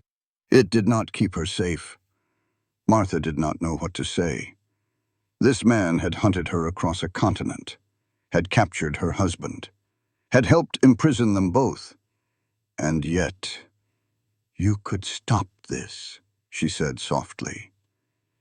"You could choose differently." Crane's eyes snapped to hers. "I have made my choices. There is no going back now." He turned and climbed the stairs without another word. But Martha had seen something in his face. A crack in the armor. A possibility. She filed it away for later. 2 hours passed, then 3. Finally, the cellar door opened again. Jake McAllister descended, his face drawn with fear and hope. Behind him, Thornton's guards led a small girl with brown hair and frightened eyes. "Emma!" Jake fell to his knees, gathering his daughter in his arms. "Oh God, Emma, I am so sorry." "Papa?" The girl's voice was tiny. "What is happening? Why am I here?" "It is going to be all right, sweetheart. Everything is going to be all right." Martha watched the reunion with a complicated mix of emotions. Jake had betrayed them, had led Thornton's men to her doorstep. had helped destroy everything she and Caleb had built. But he had done it for this small, trembling child in his arms. What would she have done in his place? Thornton descended the stairs, satisfaction oozing from every pore. How touching. Now, Mrs. Walker, we have fulfilled your condition. The girl is safe. It is time for you to fulfill yours. He produced the confession and a pen. Sign. Martha looked at Caleb. He shook his head slightly, still fighting, still hoping. But there was no hope left. She took the pen. Martha, Jake's voice was raw. I am sorry for everything. If there was any other way. I know, Jake. And somehow she meant it. She bent over the confession. Her father's face swam before her eyes. His voice echoed in her memory. Justice matters, Martha. Truth matters. Never let anyone make you believe otherwise. But sometimes love mattered more. She pressed the pen to paper. Stop! The shout came from the stairs. Everyone turned. Rosa Delgado stood in the doorway, flanked by two men in army uniforms. Behind them stood Crane. And behind Crane, the barrels of 6 rifles pointed directly at Silas Thornton. What is this? Thornton's voice cracked with shock. Crane, what are you doing? Crane stepped forward, his face carved from stone. Something I should have done years ago. He looked at Martha. I delivered your evidence to Fort Laramie last night. The Army sent a telegram to the Territorial Marshal in Cheyenne. These men are here to arrest Silas Thornton for murder, fraud, and conspiracy. You betrayed me. Thornton's mask finally cracked. Raw fury twisted his features. After everything I gave you, you gave me nothing. Crane's voice was ice. You took my daughter. You took my soul. You took everything and called it a fair trade. He nodded at the soldiers. Take him! What happened next was chaos. Thornton's guards went for their guns. The soldiers opened fire. Jake threw himself over Emma, shielding her with his body. Crane drew faster than Martha had ever seen anyone move, dropping 2 of Thornton's men before they could aim. In the confusion, Thornton bolted for a back door Martha had not noticed. Caleb! Martha struggled against her bonds. He is getting away! One of the soldiers cut their ropes with a knife. Caleb was on his feet instantly, grabbing a fallen guard's pistol. Stay here, he told Martha. Then he was gone, chasing Thornton through the mansion. Martha did not stay. She never stayed. She grabbed another pistol and followed. The mansion was pandemonium. Servants fleeing, guards surrendering, soldiers shouting orders. Martha pushed through the chaos, following the sounds of running footsteps. She emerged into the stable yard just in time to see Thornton mounting a horse. Caleb stood 30 feet away, pistol raised. Thornton, stop! Thornton wheeled the horse toward the open gate. He was going to escape, going to disappear, going to start again somewhere else, destroy more lives, kill more innocent people. No. Martha aimed her pistol and fired.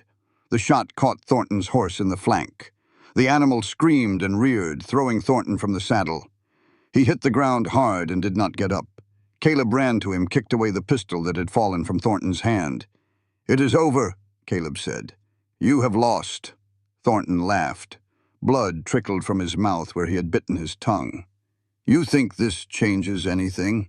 I have lawyers, connections, friends in high places. I will be free within a month. Maybe. Caleb crouched beside him. But you will be in prison until then. And prison is not kind to men like you. Martha joined them, her pistol still raised. My father spent 3 years gathering evidence against you. He died for it. Elizabeth died for it.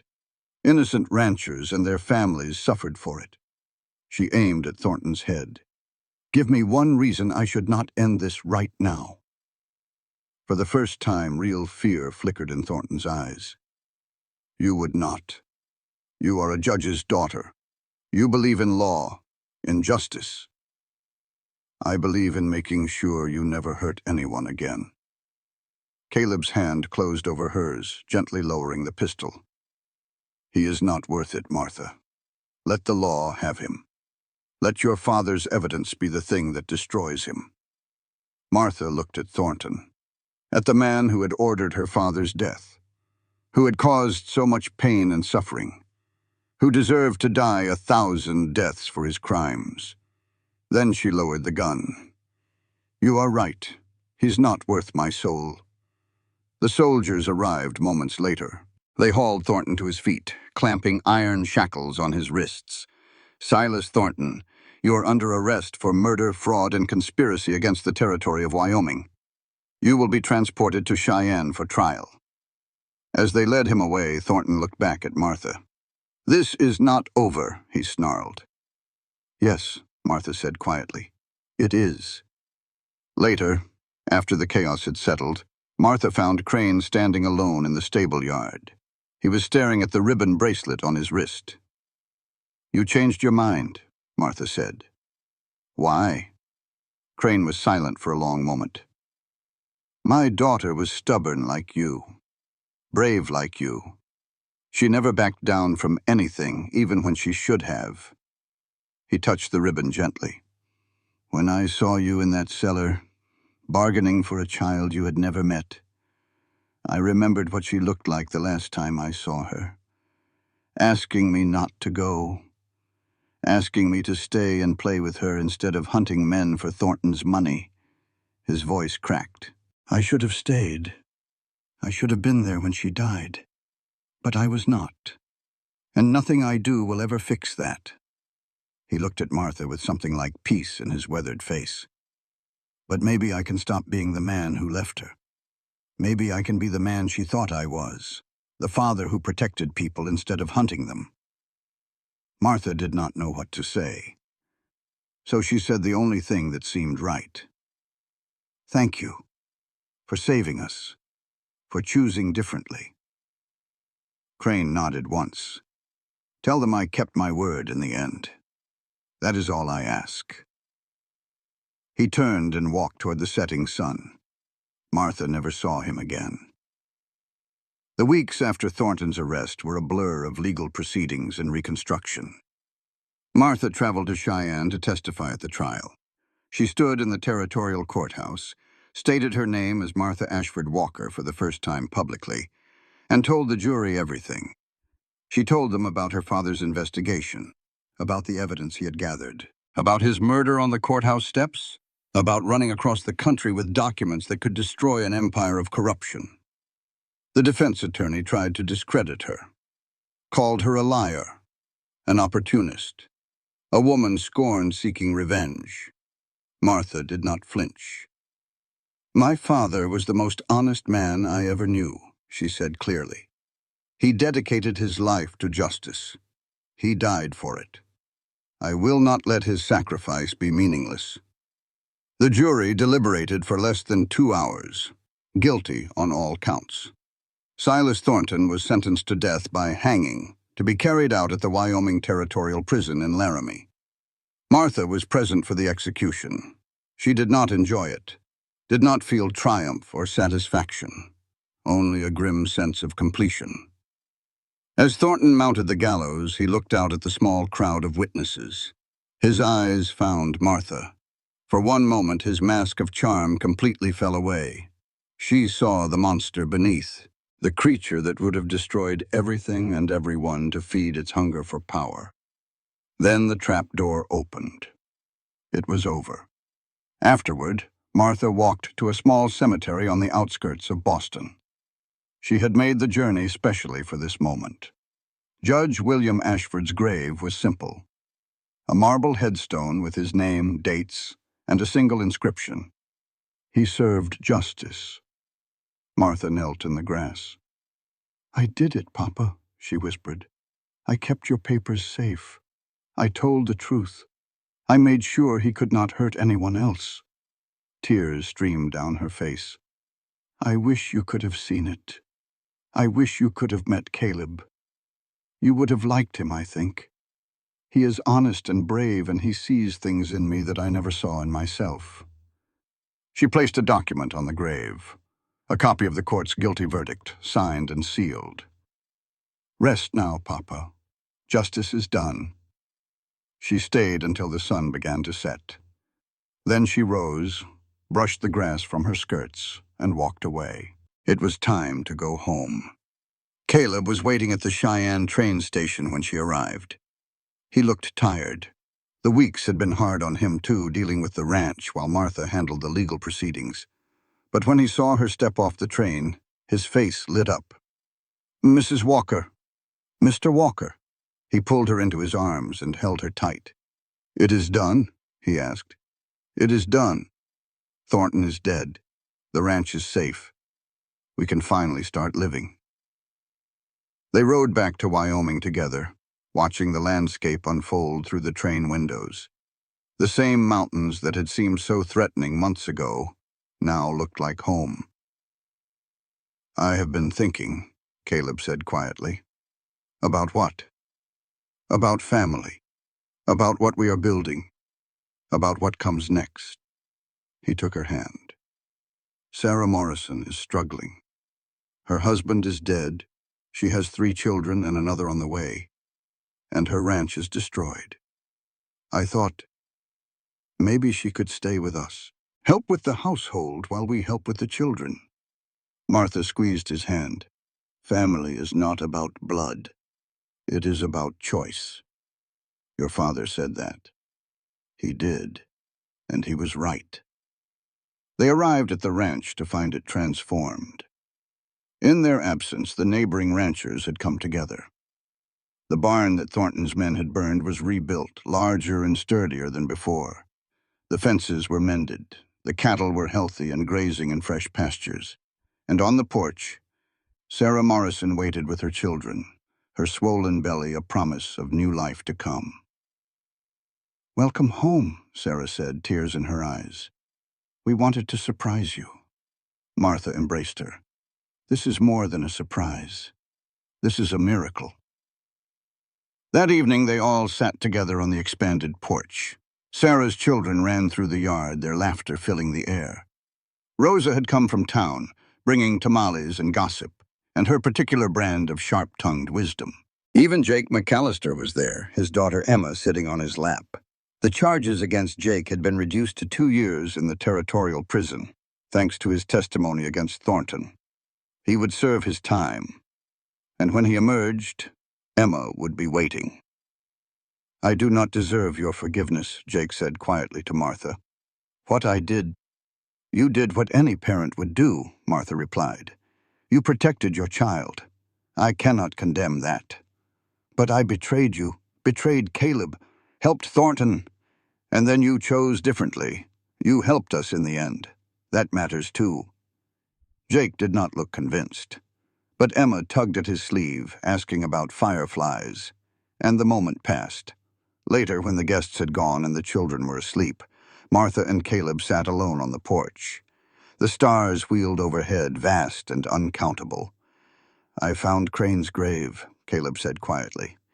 "He is buried outside of town, unmarked. He deserves better than that. I had a marker made. Simple. Just his name and one line." "What line?" "He kept his word." Martha nodded. "That is right. That is exactly right." They sat in comfortable silence. Finally, Caleb spoke again. "I have something for you." He produced a small velvet box.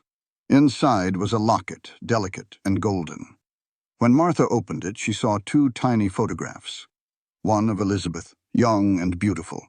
One space empty, waiting. "Elizabeth's ring," Caleb explained. "I had the silversmith melt it down and make this. I thought, one day when we have a daughter, we could put her picture beside Elizabeth's, so she knows where she came from. Both mothers who loved her." Martha's eyes filled with tears. "Both mothers?" Caleb's hand found her belly, flat but full of possibility. "Someday, when the time is right, if you want, I want." Martha whispered. "I want everything, with you." He kissed her under the stars. And for the first time since Boston, Martha felt truly, completely safe. Not because the danger was gone. Life in Wyoming would always have its risks, but because she was no longer alone. Because she had found a partner who saw her, truly saw her, and loved what he saw.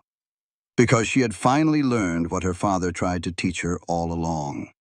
Family is choice. Home is where you build it. And beauty is not about faces or bodies or any of the things the world tries to measure. Beauty is courage. Beauty is honesty. Beauty is standing up for what matters, even when it costs everything. She was beautiful. She had always been beautiful. She just needed someone to help her see it. 1 year later.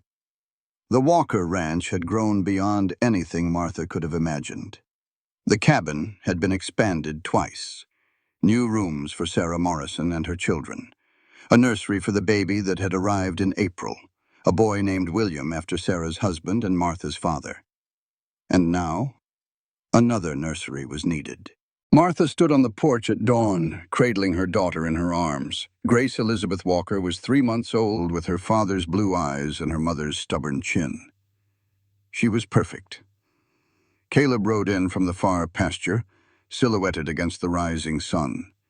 He had been checking the herd, which had grown to 80 head. The ranch was thriving now, one of the most successful operations in the valley. He dismounted and crossed to the porch, kissing Grace's forehead and then Martha's lips. "Beautiful," he murmured, looking at both of them. Martha laughed. "You say that every morning." "Because it is true every morning." They went inside together where Sarah was already cooking breakfast and the children were squabbling over chores. The cabin was full of noise and chaos and life, so different from the silent emptiness Martha had known in Boston. This was family, not perfect, not quiet, but real. After breakfast, Martha sat at the desk Caleb had built for her and began to write. "Dear Clara," her sister had written to her 6 months ago, the first contact since Martha fled Boston. The letter had been cautious, uncertain, full of questions about what had happened and why. Martha had answered honestly. She had told Clara everything, from their father's murder to Thornton's arrest to the life she had built in Wyoming. Now they corresponded regularly, sisters reconnecting across 2,000 miles. "I hope this letter finds you well. Life here continues to surprise me in wonderful ways. Grace is growing every day. She has started smiling at everyone, though she saves her biggest smiles for her father. I think she knows she has him completely wrapped around her tiny fingers." She paused, thinking about how to express what she wanted to say. "You asked in your last letter if I am happy. The word seems too small for what I feel. We have scars, Caleb and I, and we have nightmares. Some nights he wakes calling Elizabeth's name, and I hold him until the ghosts fade. Some nights I dream of Papa on the courthouse steps, and he holds me the same way. We carry our pasts with us, but we carry them together, and somehow that makes the weight bearable." She continued writing, filling pages with the details of her life. The ranch work, the community they had built, the slow process of healing from wounds that might never fully close. When she finished, she sealed the letter and set it aside for the next mail run. Rosa arrived that afternoon, as she did every Sunday, bringing news from town and staying for dinner. She bounced Grace on her knee while Martha prepared food and Sarah managed the older children. "The Hendersons are expanding their place," Rosa reported, "and the Clarks just had twins. This valley is growing fast now that Thornton is gone." "It is strange," Martha said. "For so long he cast such a shadow. Now that he is gone, everything is blooming. That is what happens when you remove a predator. The prey finally gets to live." Later, after the children were asleep and the adults sat on the porch with coffee, Rosa raised her cup in a toast. "To family," she said. "The kind we are born with and the kind we choose." "To family," everyone echoed. The sun set over the mountains, painting the sky in shades of gold and rose. Martha leaned against Caleb's shoulder, Grace sleeping in her arms. She thought about the letter she had written a year ago when she first answered Caleb's advertisement. She had called herself plain, unremarkable, easily forgotten. How wrong she had been. She was not plain. She had never been plain. She had been afraid and lonely, and convinced that she was not worthy of love. But those things were not the same as being plain. Beauty was not about faces or bodies. Beauty was about the courage to cross 2,000 miles for a chance at something better. Beauty was about standing up to monsters even when you were terrified. Beauty was about choosing love over fear, hope over despair, family over isolation. She was beautiful. She had always been beautiful. She had just needed someone to help her see it. 5 years later. Martha Walker stood on the porch of the ranch she had helped build, watching her daughter chase chickens through the yard. Grace was 5 now, wild and fierce, and absolutely certain that she could do anything she set her mind to. She had her father's blue eyes and her mother's stubbornness, and she terrorized the ranch with cheerful determination. Her brother Thomas, 3 years old, toddled after her trying to keep up. He was quieter than Grace, more thoughtful, with a gentle nature that reminded Martha of her father. And in Martha's arms, 2-month-old Hope slept peacefully, oblivious to the chaos around her.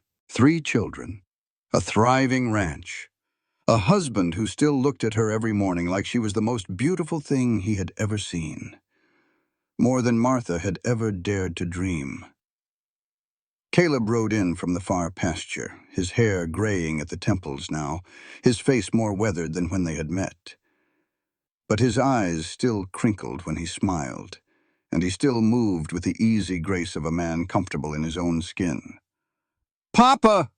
Grace abandoned her chicken chase and ran to meet him. Caleb scooped her up, spinning her around while she shrieked with delight.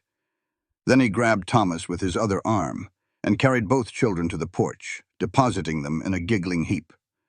"Mrs. Walker," he said, leaning in to kiss Martha. "Mr. Walker, you are beautiful. You say that every day, because it is true every day." It was their ritual now, their way of remembering where they had started and celebrating how far they had come. After dinner, after the children were finally asleep, Martha sat at her desk and began to write. Not to Clara this time, to someone else. "Dear Grace, Thomas, and Hope." She paused, thinking about what she wanted to say. These letters were for her children, to be given to them when they were old enough to understand. Letters explaining where they came from, who their parents really were, what sacrifices had been made so they could live in peace. "I am writing this letter to tell you a story. It is the story of how your father and I found each other, and what we had to overcome to build the family you know now. It begins with another letter, one I wrote 6 years ago, when I was scared and alone and convinced that no one could ever love someone as plain as me. I was wrong. Your father looked at me the day we met and called me beautiful. I did not believe him then. I thought he was being kind, or perhaps making a mistake he would regret. But I have learned something in the years since then, something I want you to understand. Beauty is not about your face or your body. It is not about how others see you, or whether you fit some impossible standard. Beauty is about courage, about standing up for what is right even when it costs you everything, about loving fiercely and honestly and without reservation. Beauty is about the choices you make when no one is watching, about treating others with kindness even when they do not deserve it, about building something good in a world that sometimes seems determined to tear everything down. Your father taught me this, and your grandfather, my papa, taught me too, though I did not understand it until long after he was gone. I want you to grow up knowing that you are beautiful, not because of how you look, but because of who you are. Because you are loved, because you matter, because you exist. That is the truth I have learned. the truth I want to pass on to you.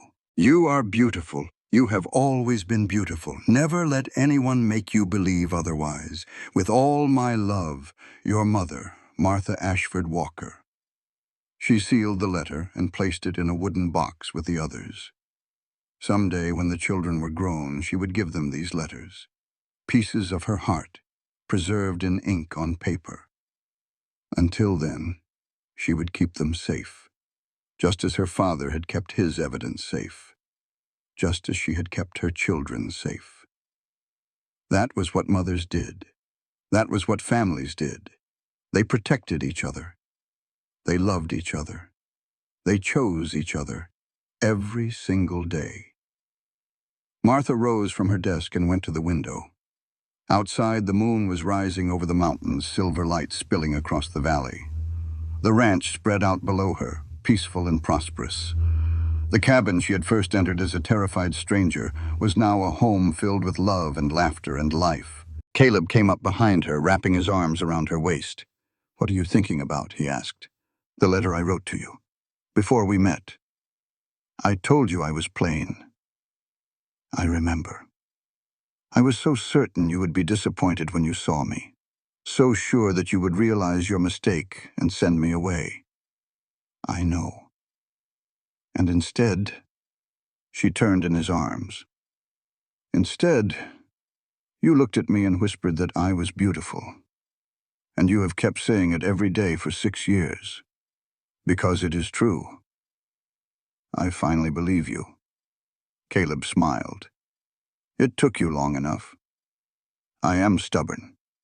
I noticed." They stood together in the moonlight, two people who had crossed through darkness to find each other. Two people with scars and secrets and pasts that would never fully fade. But also two people who had chosen love, chosen hope, chosen to build something beautiful from the ashes of everything they had lost. "I love you," Martha said. "I love you too. Even when I am difficult, especially when you are difficult." She laughed and kissed him, and for a moment they were not parents or ranchers or survivors of terrible things. They were just two people, impossibly lucky to have found each other. Then Hope started crying from the nursery, and Grace called out for water, and Thomas needed help finding his stuffed horse. They pulled apart, smiling. "Back to work," Caleb said. "Back to life," Martha agreed. And it was beautiful, all of it, every chaotic, exhausting, wonderful moment. Because beauty was not about perfection. Beauty was about living fully, loving completely, being exactly who you were without apology or pretense. Martha had spent 24 years believing she was plain. She had been wrong. She had always been beautiful. She had just needed someone to help her see it. And now, finally, she did. The letter she had written all those years ago said she was plain.